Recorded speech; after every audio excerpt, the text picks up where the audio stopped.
আসসালামু আলাইকুম, শুভ সকাল। আজ ১৯ সেপ্টেম্বর ২০২৫, ৪ আশ্বিন ১৪৩২ বঙ্গাব্দ, ২৬ রবিউল আওয়াল ১৪৪৭ হিজরি। জানিয়ে দিচ্ছি বাংলাদেশের স্বনামধন্য বেশ কয়েকটি পত্রিকার অনলাইন ভার্সনের শিরোনামসমূহ। প্রথম আলো। হাজারীবাগে ঝটিকা মিছিলের প্রস্তুতিকালে আওয়ামী লীগের ১১ নেতাকর্মী গ্রেপ্তার। চাকসু নির্বাচন, সরগরম ক্যাম্পাস, আরও ৪ প্যানেল ঘোষণা। আন্তর্জাতিক অপরাধ ট্রাইব্যুনাল ১, ডিএমপির সাবেক কমিশনার হাবিবুর সহ ৫ আসামির বিরুদ্ধে অভিযোগ গঠন। বাংলাদেশ ও চীন হাতে হাত রেখে এগিয়ে যাবে বলেছেন প্রধান উপদেষ্টা।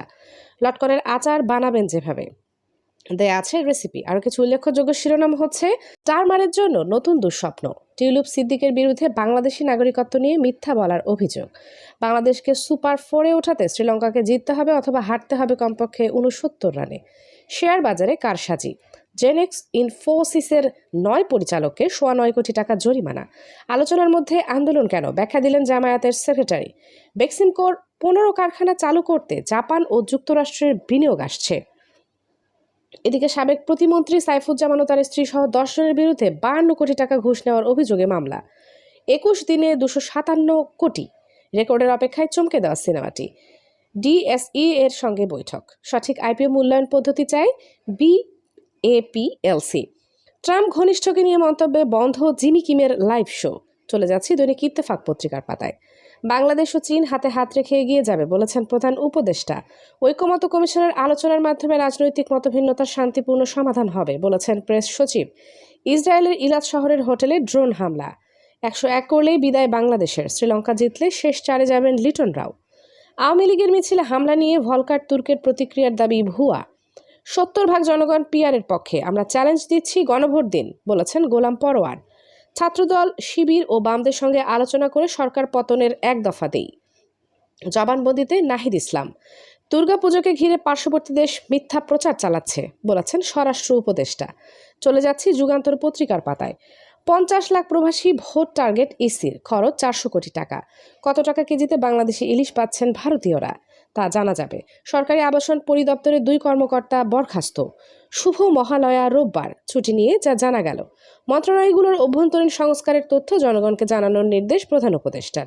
এদিকে নির্বাচনী দায়িত্ব পালনে অবহেলা অপরাধের সাজা বাড়ছে। দেওয়ানি ও ফৌজদারি আদালত পৃথক করল সরকার।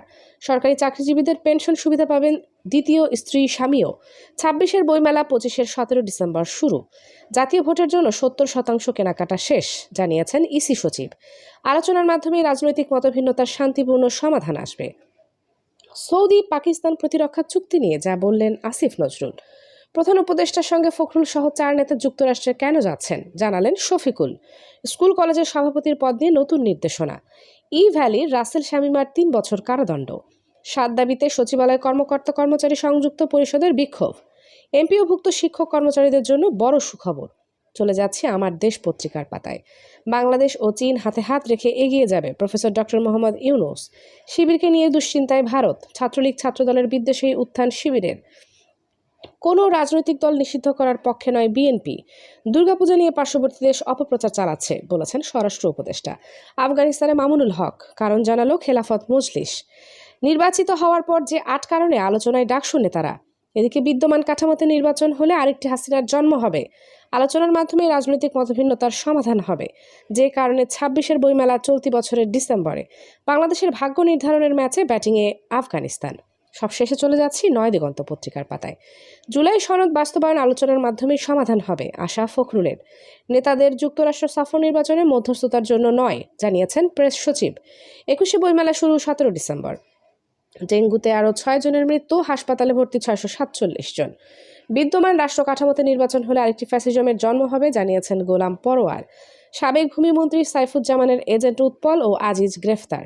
বাংলাদেশের নির্বাচন নিয়ে দিল্লিতে এখন যেসব চিন্তাভাবনা। নির্বাচন সামগ্রীর ৭০% কেনাকাটা সম্পন্ন, জানিয়েছেন ইসি সচিব। সমীকরণ একটাই, জিততেই হবে শ্রীলঙ্কাকে। মধ্যপ্রাচ্যের সকল দেশকেই একে একে টার্গেট করবেন নেতানিয়াহু। হাসিনার পতনের আগের দিনই ডক্টর ইউনূসকে দায়িত্ব নেওয়ার প্রস্তাব দেওয়া হয়েছিল, জানিয়েছেন নাহিদ ইসলাম। সেপ্টেম্বরের প্রথম 17 দিনে রেমিটেন্স প্রবাহ 23.7% বেড়েছে। সবশেষে জানিয়ে দিচ্ছি আবহাওয়ার সংবাদ। আজকের সর্বোচ্চ সম্ভাব্য তাপমাত্রা 30 ডিগ্রি সেলসিয়াস এবং সর্বনিম্ন তাপমাত্রা 27 ডিগ্রি সেলসিয়াস। সারা দেশের বিভিন্ন জেলায় হালকা থেকে মাঝারি বজ্রসহ বৃষ্টিপাত হতে পারে।